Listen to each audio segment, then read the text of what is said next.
Butcher's Tale.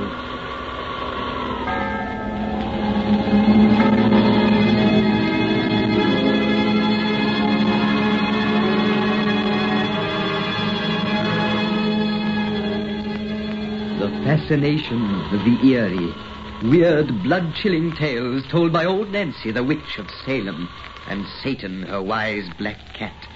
They are waiting for you.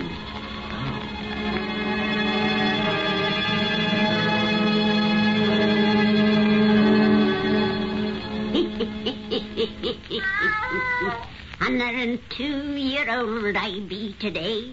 Yes, sir, 102-year-old.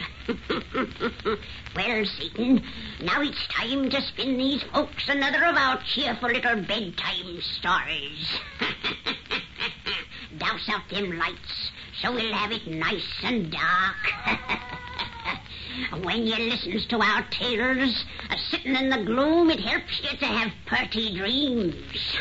Now, draw up to the fire and gaze into the embers.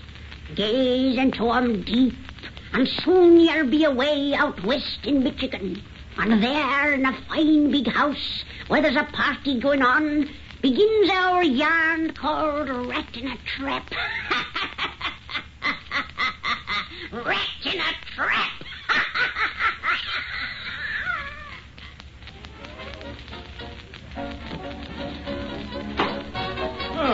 Didn't know you were out here on the veranda, Denny. Enjoying the night air, Mr. Cowper. It's as hot as blazes inside. But young fellas like you should be in there dancing in spite of the heat. I'm afraid I'm not much of a dancer. You mean when the only girl you care to dance with doesn't happen to be around, eh? Son, you're certainly a model for husbands. Too bad Lucy didn't come in with you this morning. She'd have enjoyed this. I wish she had come along the way things turned out. But you know I expected to return on the late afternoon train. I'm glad you missed that last train, so we can have you here tonight. Yes, it's nice to be here, but this is the first night Lucy and I have been separated since our marriage. Nowadays, ladies have the vote. One of the first things a rising young lawyer with political ambitions must learn is not to appear too much married. Oh, I forgot that you're trying to make me president someday. I may, but right now we'll compromise on United States Senator. Seriously, son, you have the stuff, and people have begun to talk about you. You're pretty young for the job, but I've about decided to run you for prosecutor next election. Think you can make good? I? Oh, all I can say is that I'll do my best. That's pretty fair from what you've shown so far, but, Dan, you have a couple of faults that won't fit so well in the district attorney's office. Oh, what do you mean? You know, you've shut off your mouth a lot about certain disagreements you have with our criminal code. Oh, I've said that our laws are unfitted to the crimes they were designed to control. I've said that because I think it. Our penal code is wholly unsuited to cope with the 1,001 types of crime, the varied individuals who commit it. If I had the power, I'd amend that code so that it would cease to be a makeshift of political expediency and instead would truly serve the cause of justice. Doggone, that's as good a piece of campaign propaganda as I ever listened to. Oh, I meant what I said. Maybe you did, but you said it like a politician, and that's what interests me. I take back what I said about your faults. Develop them. But it's getting late. Come and dance with some of those pretty girls inside before the party breaks up. I'd better telephone Lucy first. I feel a little uneasy. That summer place of ours is so isolated back in the woods, and... Lucy's not alone there. No, Pete Lorillard and his wife are with her. Or if she'd been alone, I'd have hired a cab and driven back tonight instead of waiting for the morning train.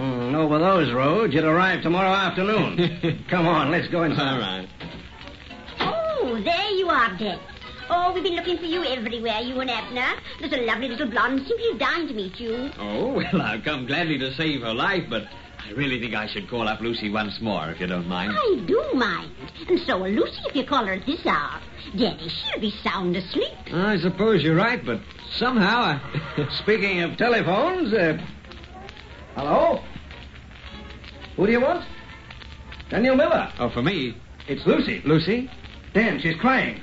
There's something the matter. Something the matter? Yeah, give me that phone. Lucy? Yes, dear, this is Dan. What's wrong, darling? You sound hysterical. You say the Lorillards were called away this afternoon? You're alone? 3 men are breaking in the house? Lucy! Lucy! Oh, my God!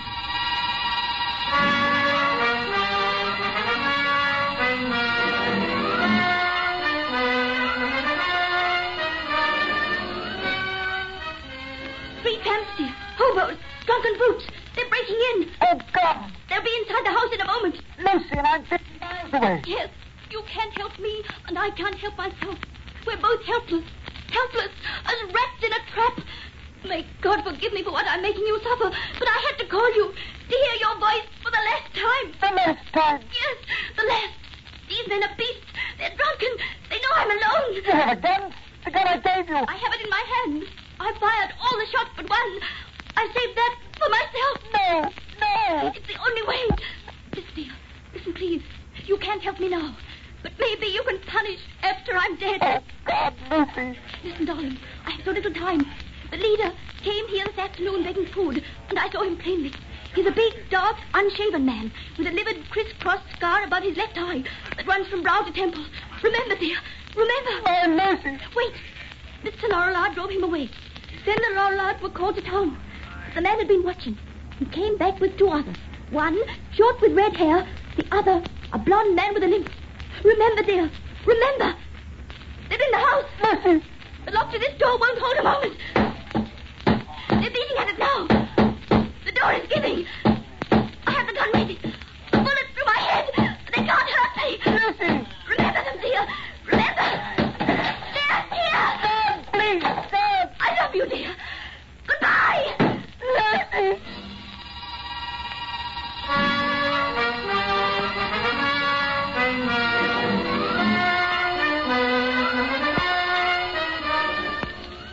And, boy, you shouldn't have come to my office today. A man who has just spent 6 months in the hospital has no business to even poke his nose outside of doors. I'm quite strong now, Mr. Cowper, and I had to come and have a talk to you.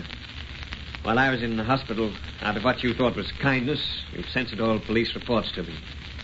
Now I want you to tell me whether they honestly expect to ever find the creatures who caused my wife to put a bullet through her head. Danny, I want the truth. All right, son. I won't lie to you. I've kept the cops working on this case as they've never worked before. They haven't fallen down because they've never had a single worthwhile clue to work on.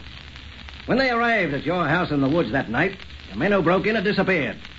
We assumed they were hobos of the most depraved type. But that's all we know about them. We found no fingerprints. We have no clue to their appearance even. Except the meager description of poor, frantic Lucy. Yes, the meager description of poor, frantic Lucy. A big, dark man with a livid, crisscross scar above his left eye that runs from brow to temple. Remember, dear. Remember. One a short man with red hair. The third a blonde man with a limp. Remember, dear. Remember. Son, the cops have picked up hundreds, whom they've been forced to turn loose again. There's no evidence of any kind. If we had the guilty brutes before us in this room, we couldn't prove it without their own confessions. As a lawyer, you know what we're up against. An impossible job for lawyers and police. And if our law could catch them in its net, the code provides no punishment to fit their crime. Goodbye, Mr. Cowper. Goodbye? Why, you say that as though we mightn't meet again. We may not. I'm leaving town tomorrow. I've got a job to do. Say, look here. You haven't the crazy idea that you can find those men yourself? Dan, to locate those three brutes and secure evidence against them, a man might have to search the hobo jungles of this country an entire lifetime. I know how bitter you feel, son. But the past is past. And grief and hatred won't unmake it. I've got big things in store for you, boy. Pick up the threads of your normal life again. Think of your future, your career. My future's to remember. My career's to repay. Goodbye, Mr. Cowper.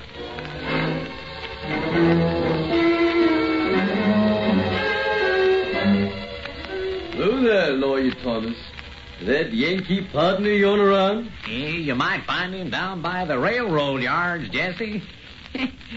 Dave Morton sure picks his some funny friends. Why do you suppose he likes them tramps, Lawyer Thomas? I haven't an idea. Sure, that man's been in this town off and on for nigh 8 years now.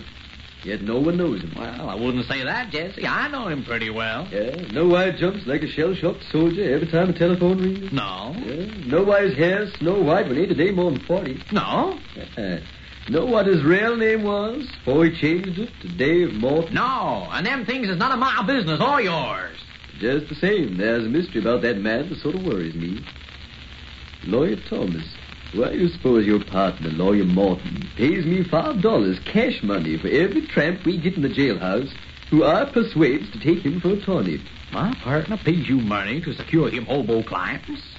Hey, are you here now to bring him such a case? But this time it's just for joke. The client I'm bringing him today is that tramp who murdered the old woman. Big Mike, the dog Sheriff Greeley rescued from the lynching mob last night. Big Mike asked me to get him Mr. Morton for his lawyer. Yeah, said a pal of his had told him about him. No partner of mine is touching his case. If Morton got the brute off by a miracle, they'd both be lynched. Yeah, here's Morton now. Hello, Jesse. Hello, Tom. Hello, Dave. Lawyer Morton, a man over at the jailhouse who ain't got no money wants to hire you to get him out. Thanks for bringing the message, Jesse. But if you're speaking of Big Mike, I've already seen him. I'm going to defend him. You're going to defend Big Mike? Yes, Tom. Lawyer Morton, you're joking. Dave, you're mad. The man is guilty. Guilty as hell. I'm going to save him from the rope because I like his looks. He's a big, dark man with a scar above his left eye. A livid, crisscross scar that runs from brow to temple.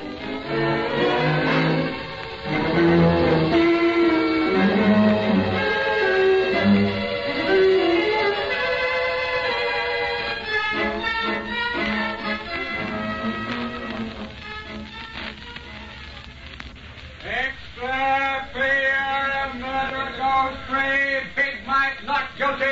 Extra payer. Morton wins acquittal. Jury frees Big Mike. Extra payer. God. Look at the people buying them papers and then standing round reading and talking about me. If you hadn't have sneaked me here to your house, boss, they'd have had me swinging on the lamppost by now. Come away from the window. You're safe here, Mike. Gee, I hope so. But you gotta get me out of town quick. They look for me here and string me up. I'll never lynch you, Mike. I'm taking care of you now. Better have another drink when I draw those curtains tighter. Yeah. I do need another hooker, boss. And I'm drinking it to you. No other mouthpiece in the world could have swung that jury so they'd bring a verdict of not guilty. No other in the world. I used perjured testimony, lying witnesses, a framed alibi. I used every dirty trick in the book. But I got you off, Mike. Out of jail, away from the hangman. And I've got you now. Alone with me. See, you're acting a little crazy, boss. Say, I'll have another. You know I can't figure you out, boss. Why do you make me tell you how I croaked that old woman for you to take my case? I was interested in you, Mike. And for 10 years it's been my rule to know the truth about my client's guilt or innocence before I took a case. Yeah, I heard that. And every hobo from Maine to California says that spilling you the truth never brung him home. That's why I told you the works right off the bat. You got a great name in the jungle, boss. Yeah, it took me 10 years to build that reputation, Mike. Won't you have another drink? Thanks. But, gee, you'll have me stewed in a minute. Well, here's how again. Say, you're a funny guy. You not only spend your own dough to buy witnesses and all, but then you bring me to your house and treat me like a prince. It's very simple, Mike. I've done the things I have because you interest me. Yeah, interest me tremendously. Yeah, I'd like to know more about your life, about your travels, experiences.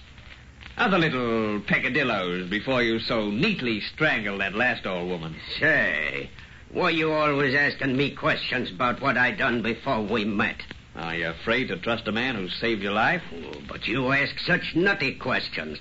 how long I'd had this crooked scar over my eye, for instance. I was merely curious as to whether you had it 10 years ago when you were in Michigan. And I told you I don't know nothing about Michigan. Oh, come on, Mike. You've lied about that long enough. I never mentioned it before, but friends of yours have told me you were there. What friends?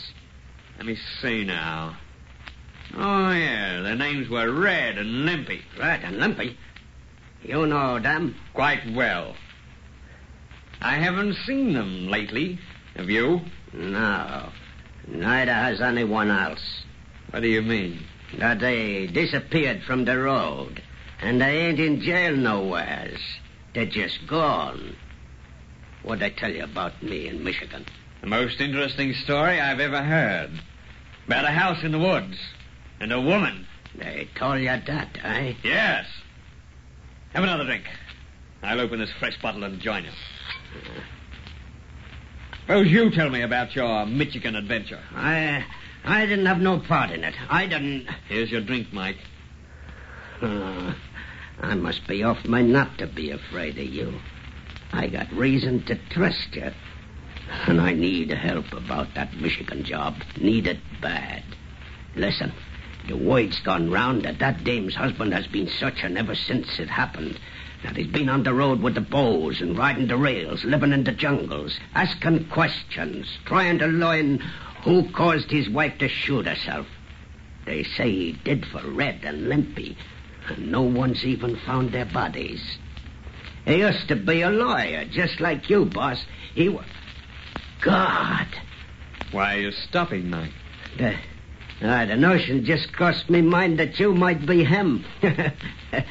I must be drunk to think a thing like that about the guy who saved me from the rope. If you was her husband, you'd have sent me there. So give me that drink, boss, and I'll spill the works. This liquor tastes funny, but it's good. It's swell. Drink your own, too, boss, and I'll tell you all about a pretty little dame in the house in the woods. Helpless she was as a rat in a trap. Helpless, frightened, like I like to see 'em. Too bad she shot herself before. Say, boss, what's eating you? You crushed that glass in your hand as if it was paper. And your eyes look crazy. See, what you pulling them curtains on the wall for? So you can see what lies behind them. Just a couple of plaster statues of two guys' heads and shoulders. But the faces is all gone, so the bones are shown through. What happened to those faces? You're going to find out, Mike. Just as Red and Limpy learned. Red and Limpy? These busts are their death masks. Taken in soft plaster. After they'd lain here helpless. Helpless. Helpless as rats in a trap. As you're going to lie here, helpless, while your punishment fits your crime. God, you're the guy... I'm the husband of the girl you brought to death. I'm going to get out of here. You can. You can rise from that chair. You dope me liquor. I can't move. I'll move you. Down to my cellar below. Down to my cellar for which I've saved you from the gallows. The news for you will be too easy, Mike. Your punishment will fit your crime. No, let me go. Let me go. What you gonna do? Your punishment will fit your crime. Your punishment will fit your crime.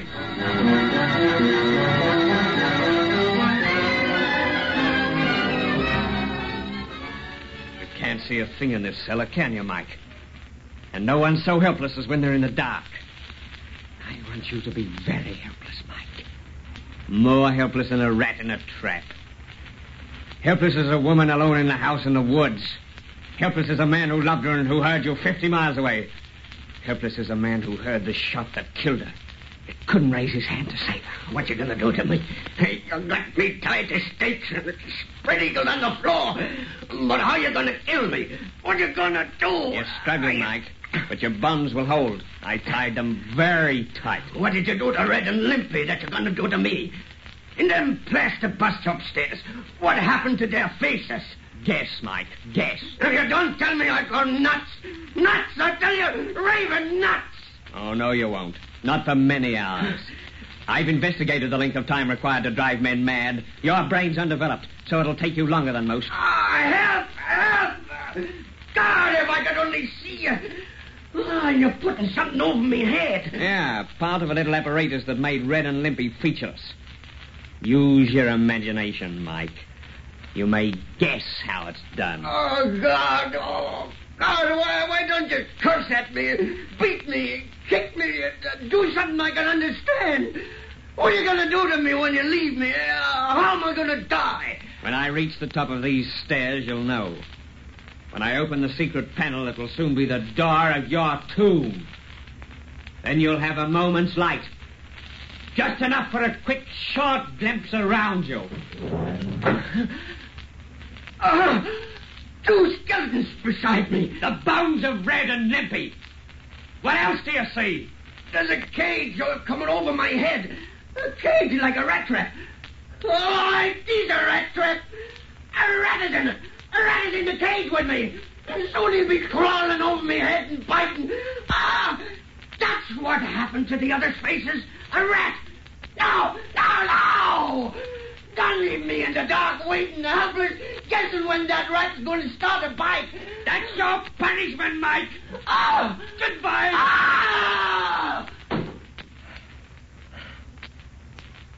The third, Lucy. And the last. I remembered. And I repaid. Martin! Dave Martin! Martin! Yes, Tom. I hear you. For God's sake, let me in! Quick as you value your life! I'll let you in, Tom. What's the matter, Tom? What you knew would be the matter when you got Big Mike acquitted. A lynching mob is formed and a challenge for this house. They won't find Big Mike here. He's gone. They ain't after him. They're coming here with the rope to hang you, Dave. They can hang me if they want to, Tom. They think I wish to live. I don't. Why, you're talking like a fool. Come on. There ain't time to talk. But I want to talk, Tom, about imagination. Imagination that can see a living rat in a crumpled old grey rag and mutilated human faces in two old broken plaster busts of poor blind justice. Imagination that kills more horribly and surely than if the things it sees were real. Dave Martin, I think you're mad. That mob is almost here. And if they find you, they'll hang you to a tree. Keep away from that front door. Here, what are you going to do? I'm going to meet them. Those who usurp the place of justice must expect a punishment to fit their crime.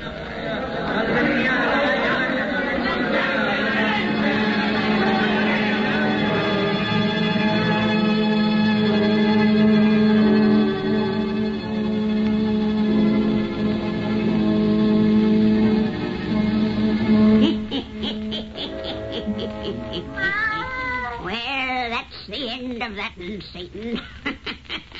Next time we'll have another purty yarn to spin these folks. A very purty yarn.